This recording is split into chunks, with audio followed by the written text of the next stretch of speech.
Assalamualaikum warahmatullahi wabarakatuh.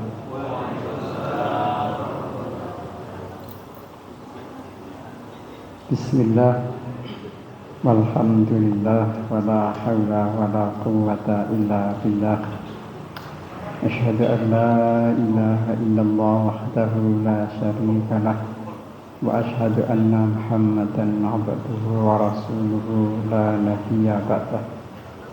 Allahumma salli wa sallim ala Muhammad wa ala alihi wa ashabihi wa man wala. Allahumma salli wa sallim ala Muhammad wa ala alihi wa sahbihi ajma'in. Raditu billahi rabba wa bil islami dina wa bi Muhammadin nabiyya wa rasul. Rabbi zidni ilma wa rizqani fahma. Rabbi ishrah li sadri wa yassir li amri wahlul 'uqdatam min lisani yafqahu qawli. Amma ba'd. Fa ya ibadallah, usini wa iyyakum bittaqullah faqad fazal muttaqun. Bapak Ibu jamaah Masjid Darussalam pengajian rutin setiap Selasa pekan, Selasa Ba'da Maghrib, yang insyaallah semoga senantiasa dimuliakan oleh Allah Subhanahu wa taala, diridhoi setiap langkahnya, diterima setiap amal ibadahnya. Semoga sholawat serta salam tetap terlimpahkan kepada junjungan kita Nabi besar Muhammad sallallahu alaihi wasallam.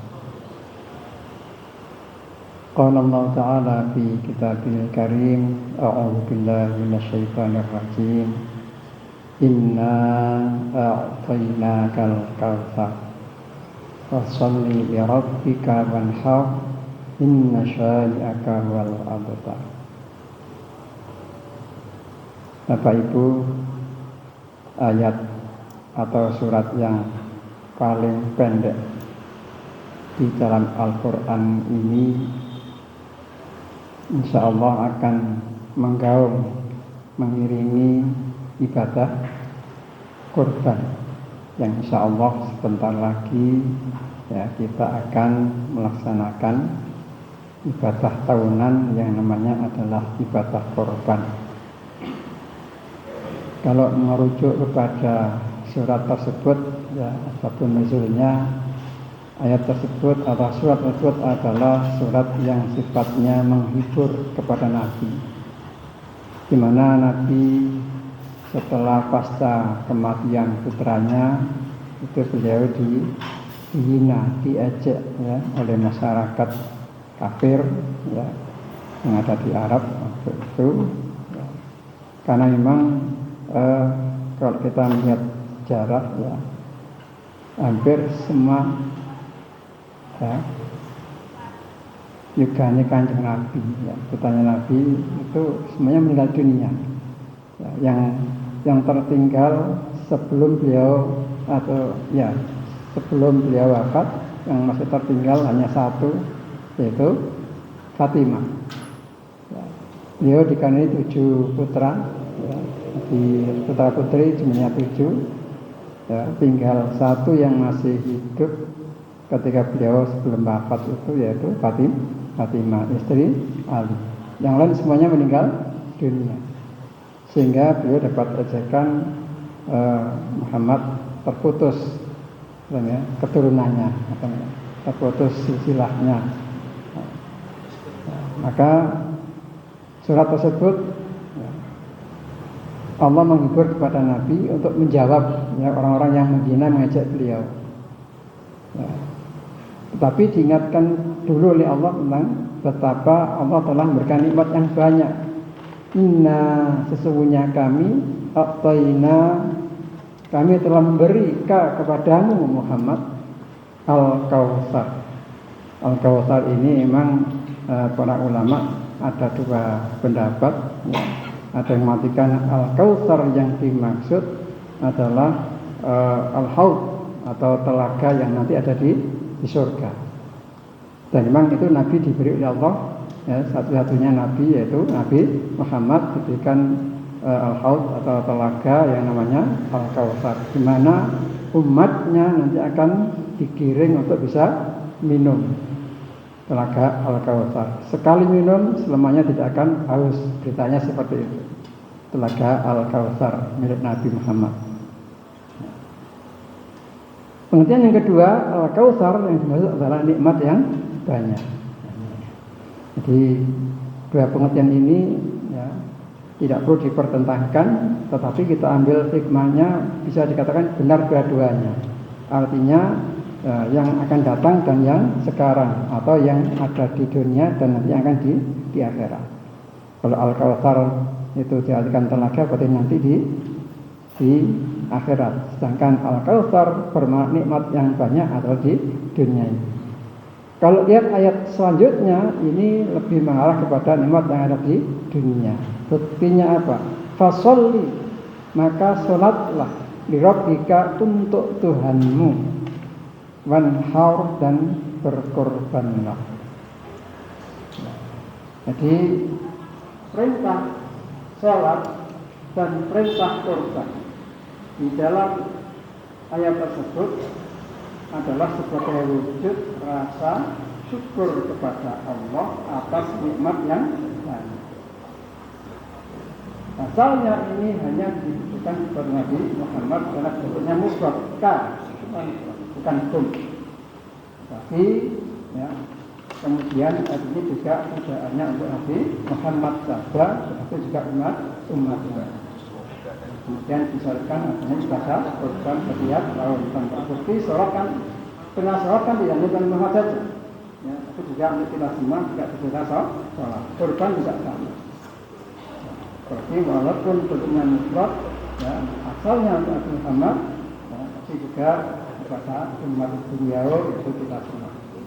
Inna syani'aka wal abtar, sehingga orang-orang yang bencimu Muhammad, maka dia yang terputus, abtar, terputus ya, berkahnya.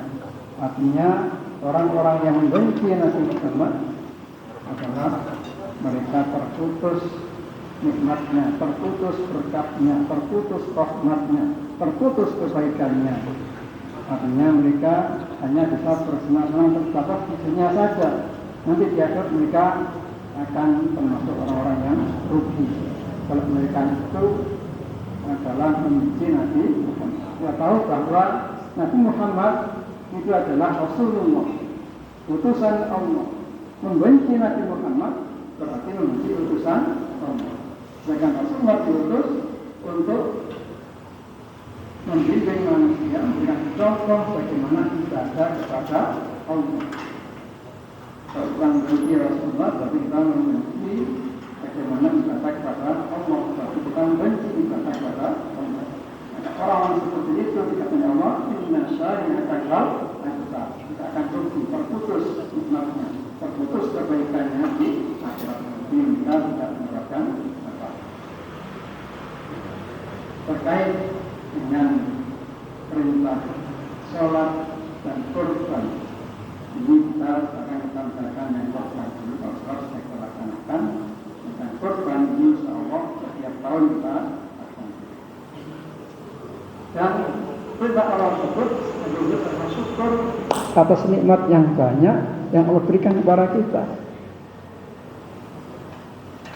Coba kita periksa diri kita masing-masing ya.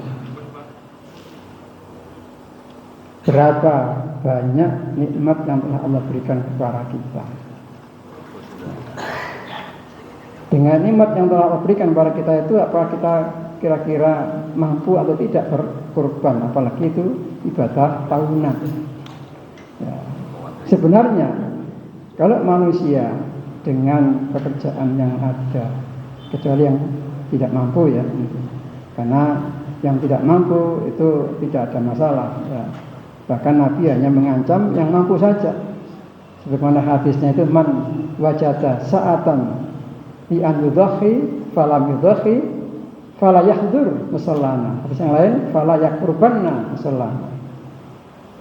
Barang siapa yang diberi kesempatan, kemampuan untuk berkorban, tapi dia tidak berkorban, fala yahdur, maka janganlah menghadiri musholana, tempat sholat kami. Maksudnya jangan menghadiri masjid untuk sholat. Padahal sholat disuruh ke masjid.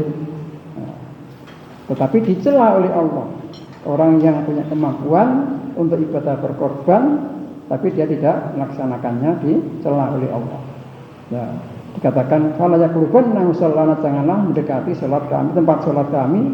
Ya, itu kan semacam peringatan betapa ya orang yang punya kemampuan tetapi tidak mau melakukan ibadah korban, seolah-olah sholatnya itu tidak ada gunanya. Percuma kamu dekat-dekat dengan masjid kalau kamu diperintah dekat tidak. Korban kan artinya kan pendekatan. Dan sebagai wujud rasa syukur kita kepada Allah. Ya, maka insya Allah kalau kita itu di dalam nikmat yang Allah berikan kepada kita tata dengan baik, kita keluarkan untuk kebutuhan, bukan selalu untuk kesenangan, bukan selalu untuk keinginan. Kalau namanya keinginan manusia nggak ada batasnya. Ya, orang itu kalau punya keinginan seperti kita haus minum air laut, semakin diminum semakin haus. Tentang keinginan, dan kata Nabi, manusia akan berhenti dari keinginan itu sebelum mulutnya disumpul dengan tanah, alias mampus, alias wafat, mati, alias dead. Jadi manusia tidak akan berhenti keinginannya, bahkan ya meskipun sakit letang-letang, nyukuri amben, ya kata dua iso ijo mripate lah, ngoten ya, sebatas sampai samonten ketenge duwe. Apalagi cek sehat, ya, yo ngerti Quran, barang kata duwe sak napa niku koper, ngoten ya. Akhirnya bisa berubah haluan yang tadinya menentang jadi mendukung. Nah, seperti itu. Karena uang. Dan tadi godaan manusia seperti itu. Orang yang beriman, ya, maka akan bersyukur nikmat yang banyak itu, ya, digunakan dengan sebaik-baiknya sehingga menata tahun depan akan ada ibadah kurban, tahun depan akan ada, sehingga apa? Sehingga menyiapkan sehingga membeli sesuatu ingat bahwa kita punya kewajiban, yaitu ibadah kurban. Ewah dene ngono, kata orang Jawa, ewah dene ngono. Meskipun begitu, kalau memang kita kebetulan oleh Allah diberi rezeki tidak lebih, ya, atau tidak sebanyak yang lain, tapi kita ada upaya untuk mendekat kepada Allah, wujudnya adalah ibadah korban, insya Allah akan diberi kemampuan oleh Allah. Kalaupun tidak setiap tahun, bisa 2 tahun sekali. Ya, kalaupun enggak sekali ya 3 tahun sekali. Tapi ada upaya. Insya Allah semuanya bisa. Kemarin saya sampaikan di pondok itu, ya, bagi Bapak Ibu jamaah yang ingin berkorban, ya, kalau ingin setiap tahun, ya, dan menabung, maka tabungannya itu sekitar 300.000, ya, 300 sekian. Jadi kalau ingin 2 tahun sekali, ya, bisa 200.000. Kalau ingin 3 tahun sekali bisa 100 sekian ribu. Kemarin nanti kalau ada penambahan kita minta, kalau ada kelebihan kita berikan.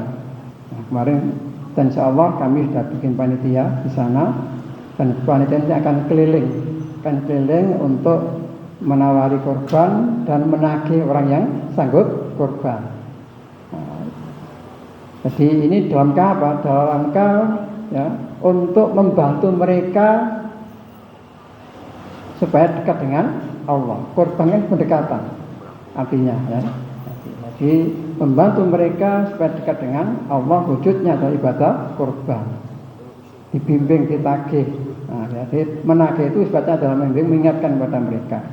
Insya Allah bagi orang yang ingin dekat dengan Allah akan senang ada acara seperti itu. Nah, Dan insya Allah semuanya akan mampu, ya, insya Allah kalau seperti itu. Kalaupun 3 tahun belum mampu, ya 4 tahun sekali, nah seperti itu. Tapi ada upaya, kan, ya. Ini tentang ibadah kurban. Ya.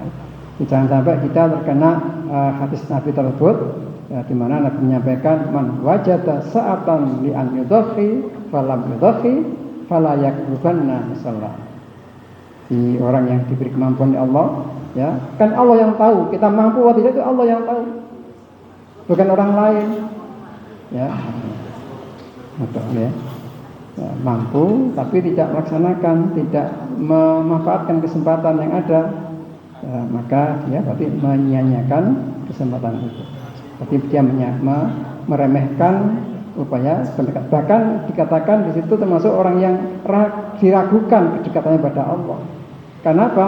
Ya, kan korban artinya kan pendekatan. Sementara ketika mampu tidak mau melaksanakannya, dilarang dekat dengan masjid, ya, artinya apa? Sholatnya nggak ganggu. Berarti kan dia kan sejatinya, ya, itu tidak dekat dengan Allah. Maka kalau tidak ingin dikatakan tidak dekat dengan Allah, ada upaya, ya, untuk ibadah kurban. Monggo ini masih ada kesempatan, ya, untuk ibadah kurban. Insya Allah masih sekitar 1 bulan lagi, ya, bulan lagi. Monggo disiapkan, ya. Ini mungkin ada yang sudah, karena tadinya belum menyiapkan, dan keselaka direncanakan tahun depan, ya. Syukur kalau di sini dibentuk panitia, ya. Panitia yang tidak hanya panitia dadakan, bukan panitia yang menunggu, tapi panitia yang menjemput, jemput bola. Karena kan zaman seperti itu, ya, panitia yang menjemput bola. Baik, saya ingin melanjutkan tentang materi kita, tafsir Al-Quran, surat Al-Baqarah ayat 89-90, ya. Insyaallah nanti akan saya selang-seling. Bulan kemarin itu tentang Riyadhus Shalihin.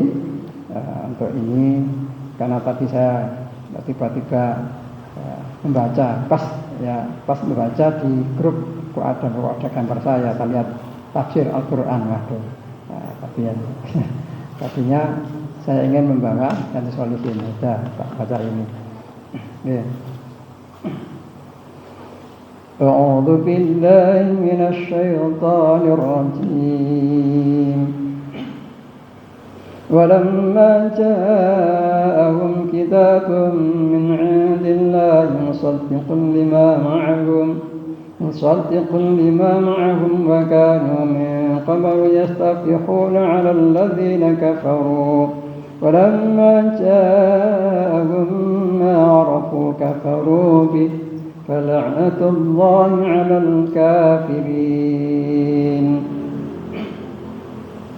Walamma, dan tatkala ja'a telah datang hum kepada mereka kitab, yaitu Al-Quran yang dimaksud, min 'indillah, dari sisi Allah, musaddiqun, yang kitab itu membenarkan, lima, terhadap apa, ma'hum, yang ada bersama mereka, yaitu membenarkan Taurat, membenarkan Injil. Jadi Bapak Ibu, Al-Quran itu tidak menentang Taurat, tidak menentang Injil, tidak membuang Taurat, tidak membuang Injil, tetapi menyempurnakan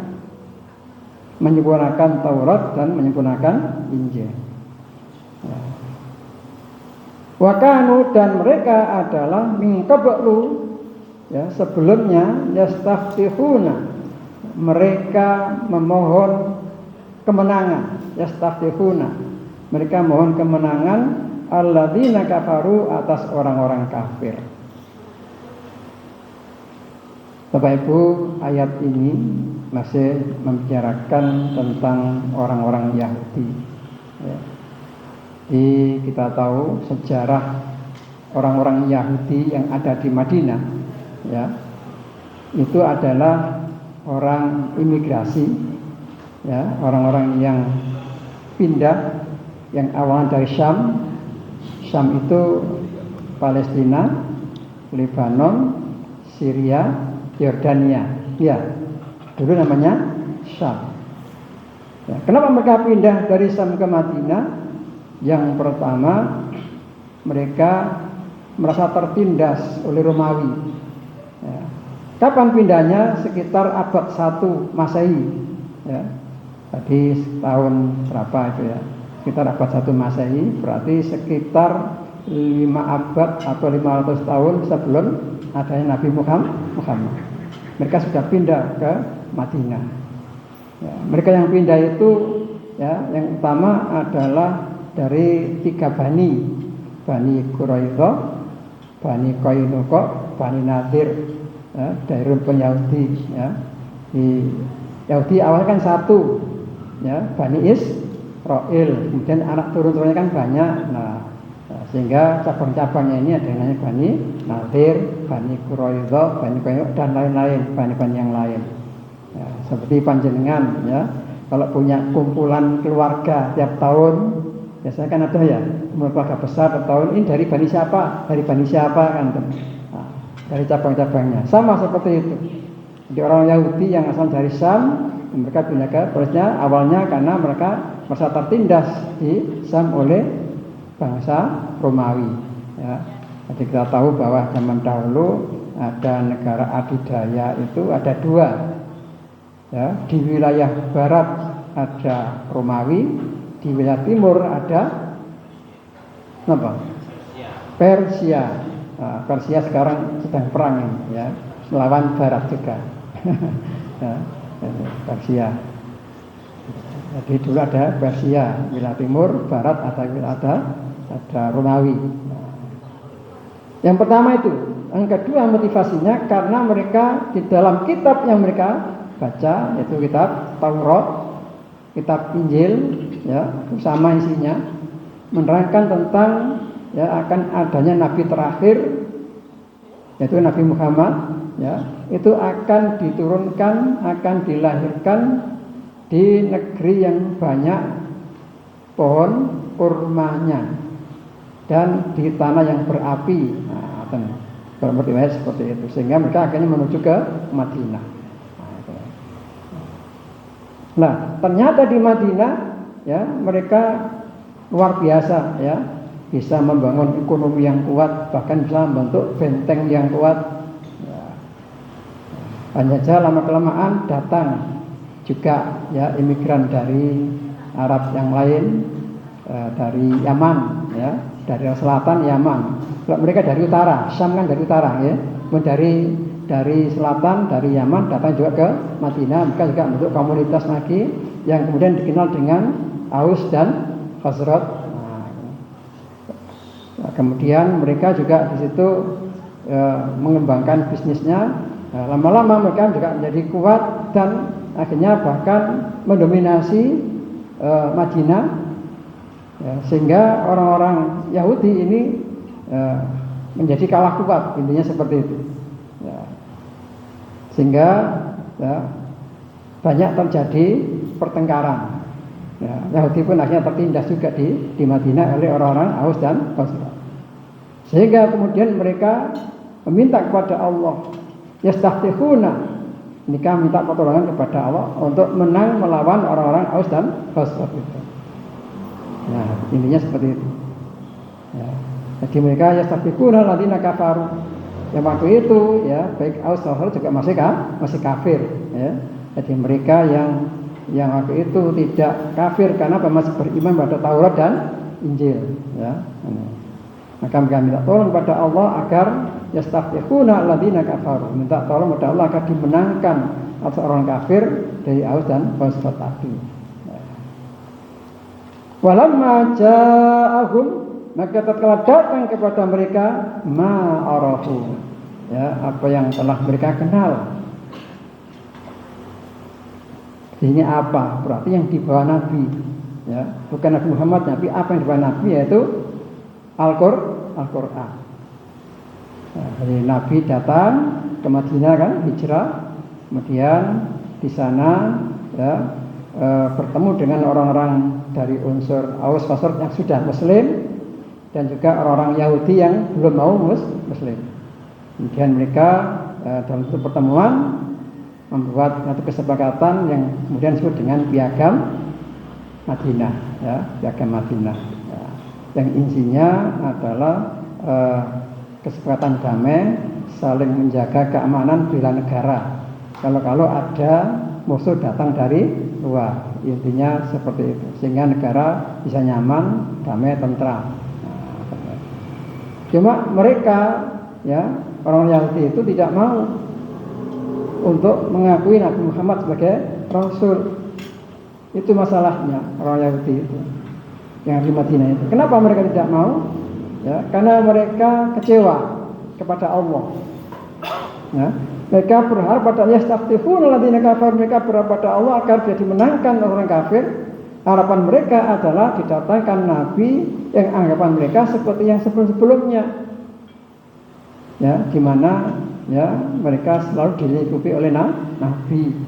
Ya, mulai dari Israel juga, ya, kemudian turunnya juga semuanya dari Bani Israel, ya, termasuk Nabi Musa, ya, kemudian Nabi Daud, Nabi Sulaiman, dan seterusnya sampai Nabi Isa juga semuanya masih dari Bani Israel. Ya, sehingga ya, persangkanya dia, ya, atau apa istilahnya dia, GR-nya dia, ya, nabi yang akan datang itu juga dari Bani Israel, keturunan Bani Israel. Ternyata bukan, Nabi Muhammad bukan dari keturunan Israel, ya, tapi dari Ismail. Nah, betul ya. Tak dulu hak jeneng ya, tak dulu hak jeneng, tak kenal ya. Tapi mereka tidak kenal itu, tidak mau tahu itu, dianggap bukan golongannya. Akhirnya mereka tidak mau. Ya, kafaru bih, mereka mengingkari, ya, kepada Al-Quran yang dibawa Nabi itu. Padahal sebelumnya mereka, ya, berharap betul pada Allah, ya. Karena mereka tidak mau, maka falaknatullah alal kafirin, maka Allah melaknat atas orang-orang yang kafir. Tadinya mereka tidak kafir, mereka ahli kitab, ya, membaca Taurat, membaca Injil. Karena mereka gara-gara tidak mau tunduk pada aturan Allah yang datang bersama Nabi Muhammad, alias tidak mau tunduk pada Al-Quran, maka mereka berubah, tidak lagi menjadi ahli kitab, tidak lagi menjadi Muslim, tapi menjadi kafir. Falaqatullah al-kafirin. Jadi Allah jurki mereka kafir. Maka kalau kita mengatakan, ya, orang itu dengan sebutan kafir, ya, itu bukan karena kita yang menjuluki, tapi memang Allah menjuluki seperti itu, ya. Cuman budaya Indonesia, terutama budaya Jawa itu kan ada istilahnya ewo pakewo, ya, gak enak hati, ya, sehingga tidak sebut kafir, tapi sebut apa? Non Muslim, lah, kan ya. Nah, seperti itu ya, bahasanya non Muslim, kan ya. Nah, Al-Quran tegas, kafir, seperti itu, ya. Lanjutan ayat, bi sama sungguh buruk istarau yang mereka beli, ya, mereka membeli bihi, ya, dengannya anfusuhum, diri mereka, an yakfuru, bahwasanya mereka mengingkari bima anzalallah, dengan apa yang Allah turunkan, bagian, karena adanya bagian, karena adanya kedengkian, ya, awal dari kekecewaan, kedengkian. Kenapa mereka dengki? Ya, sebetulnya wajar, ya, karena mereka minta tolong pada Allah supaya dimenangkan dari orang-orang yang mereka sebut kafir, yaitu di Aus-Khazraj, itu dari bangsa Arab. Ya, kok marang Nabi turun, atau Allah turunkan Nabi dari bangsa Arab, sehingga mereka muncul kedengkian. Coba mungkin Indonesia mungkin beda, ya, coba mungkin nabinya bukan dari Arab, dari Indonesia, mungkin seorang gak terlalu kecewa lah, walaupun kan dari Bani Israel, ya. Berhubung dari Arab yang justru mereka bermusuhan, musuhnya, sehingga mereka sakit hati, wah Allah ini, ya, gak seneng karo aku. Nah, seperti itu kan. Wah, aku njaluk turun teko Arab, malah nabinya teko Arab, sehingga muncul bagian. ya, rasa sakit hati, ya, muncul kedengkian. Siapa yang dibenci? Allah, ya, Masya Allah, ya. Nanti Bani Israel, Yahudi, ya, yang ada di Madinah itu membenci Allah. Ya.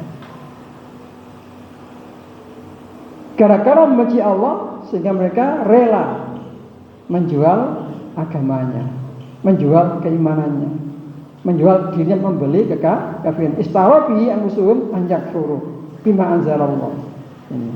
Jadi rela membeli kekafiran, ya, hanya karena bagian, karena kedengkian tadi.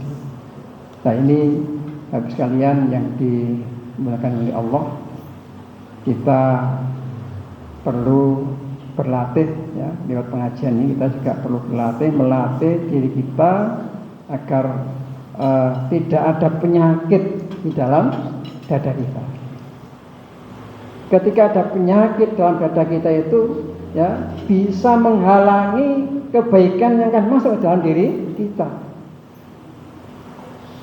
Contoh, ya, saya ingin menolong tetangga saya.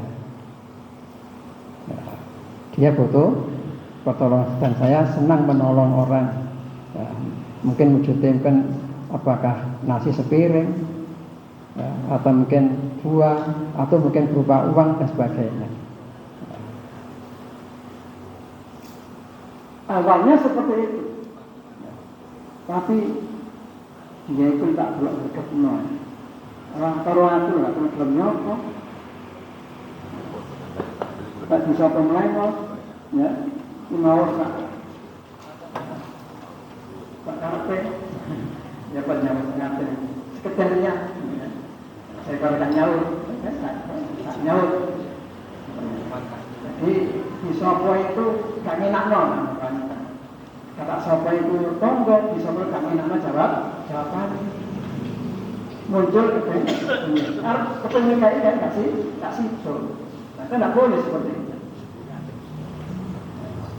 Jadi ketika mau ngasih, jangan kemudian terhalang oleh rasa tidak suka kepada orang yang mau dikasih. Tidak boleh. Itu bagian juga.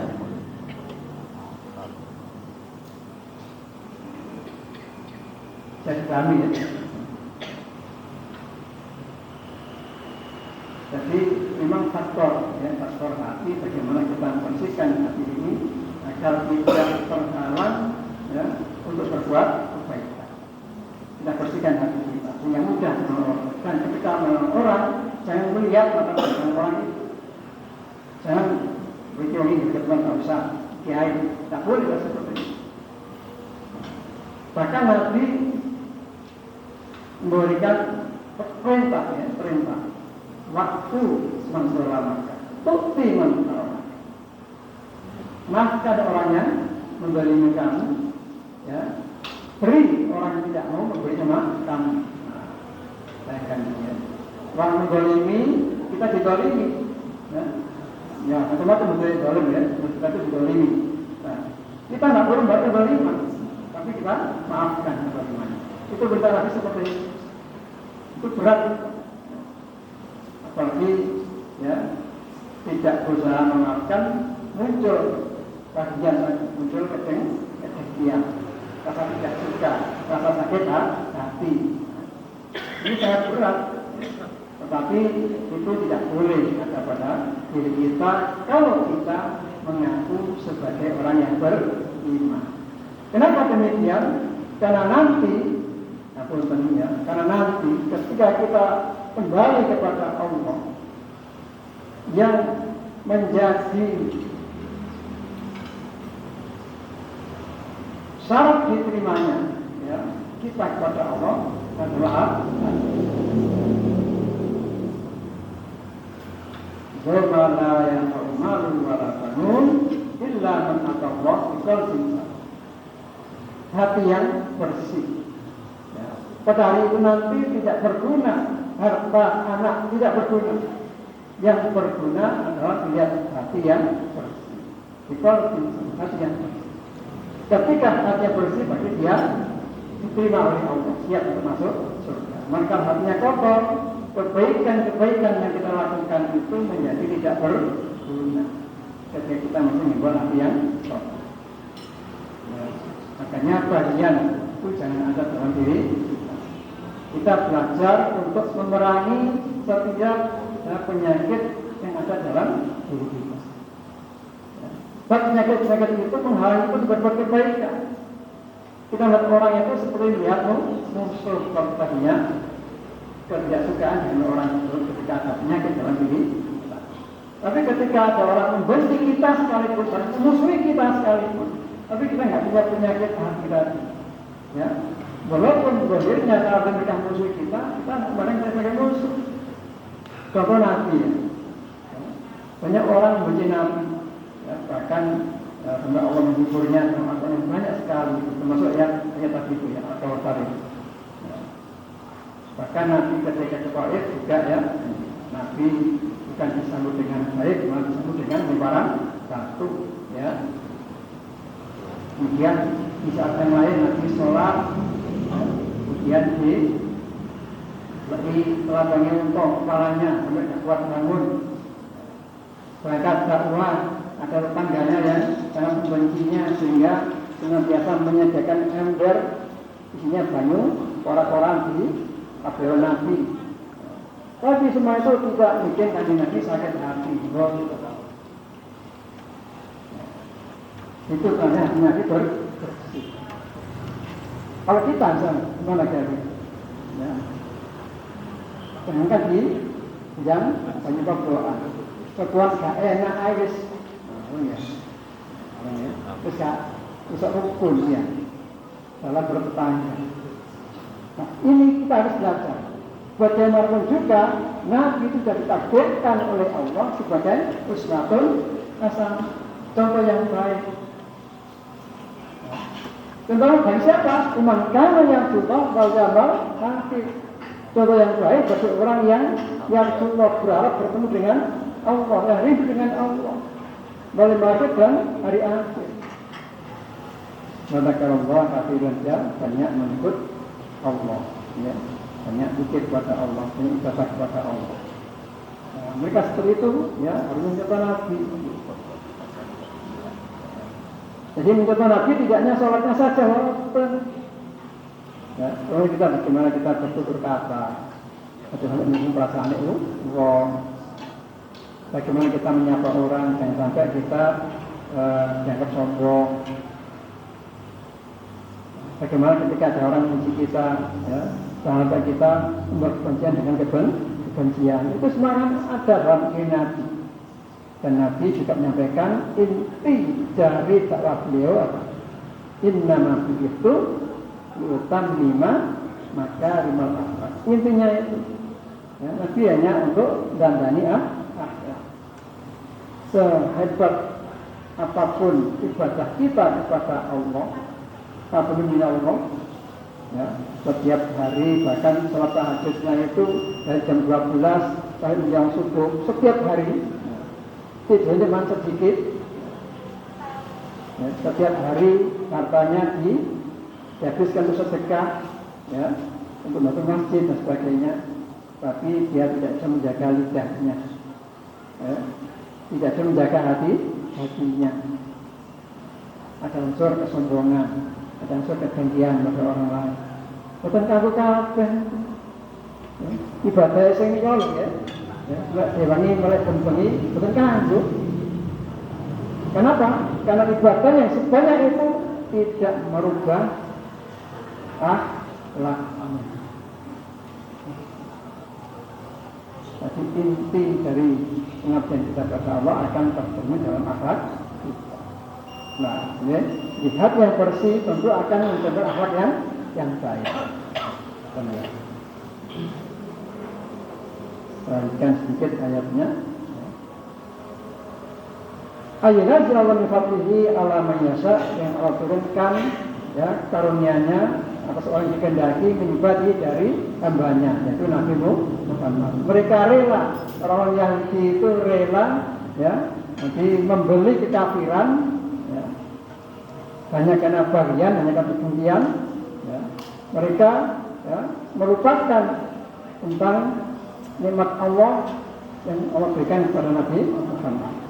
Ya, padahal mereka tahu Muhammad ini seperti ini, itu disebutkan detail di dalam kitab mereka, Taurat dan Injil. Mereka membenci karena Muhammad bukan dari golongan mereka. Padahal Allah sudah menentukan, Allah melebihkan siapa yang dikehendakinya, termasuk Nabi Muhammad ini pribadi Nabi Muhammad ini. Jadi ketika Allah mengutus Nabi itu tidak mandang dulu siapa yang dari golongan mana, tapi orang Yahudi tidak mau itu. Mereka selalu menganggap mereka paling super, ya, paling hebat, paling baik. Mereka tidak mau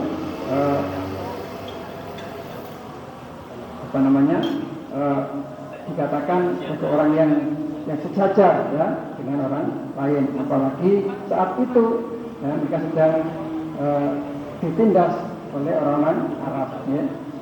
Sehingga mereka sadar pada Allah dengan turun Nabi yang menjadi tumpuan mereka, harapan mereka ya, di mana Nabi sebelumnya juga dari mereka selalu dikepung dengan Nabi, dilindungi dengan Nabi. Mereka merasa terhormat, mereka merasa umat paling mulia karena tidak ada Nabi selain dari mereka, yang itu sebenarnya mereka seperti itu. Dan memang kalau kita lihat dari Nabi Musa sampai Nabi Isa juga semuanya dari Bani Israil, sehingga mereka wajar merasa terhormat, paling dihormati, itu wajar. Tapi itu tidak boleh, di perasaan seperti itu tidak boleh. Tapi itu yang terjadi pada mereka. Mereka tidak melihat bahwa Allah juga bisa berikan kehormatan pada orang dan termasuk pada Nabi Muhammad. Sehingga kemudian karena mereka merasa terhormat, akhirnya dihinakan oleh Allah, kafirina azabun muhin. Ya, Allah ya mengazab pada orang-orang yang hina disangkan karena kekafirannya itu. Atau bagi orang yang kafir ada azab yang menghinakan. Azabun muhin, azab yang menghinakan. Jika mereka menjadi terhina, yang tadi mereka merasa tinggi, akhirnya terhina. Nah ini Bapak sekalian, kalau kita merasa dari orang terhormat, ya, hakikatnya kita sedang merendahkan diri. Ya, dan lagi ya, kalau kita merasa sebagai orang yang terhormat, ya, hakikatnya kita sedang merendahkan diri kita. Kenapa? Ya, karena Allah nggak suka orang seperti itu. Ya, karena yang berhak ya menyandang lebih hanya Allah. Kesombongan untuk Allah, tidak untuk yang lain. Kita apa yang Pak? Ya, kita sombongkan apa? Yang para kesombongan tidak ada, semua membela Allah. Ya. Jadi jabat apapun dengan punya harta sebanyak apapun, semua juga milik Allah. Kalau Allah mengambilnya, letak, ya nggak butuh waktu banyak. Nah, ini ya. Oleh karena itu tidak ada yang dapat kita sombongkan. Ya, selain kita bertakwa kepada Allah. Jadi kelebihan kita hanya pada takwa. Kalau kita tidak punya takwa ya sudah, tidak ada kebaikan dalam diri kita.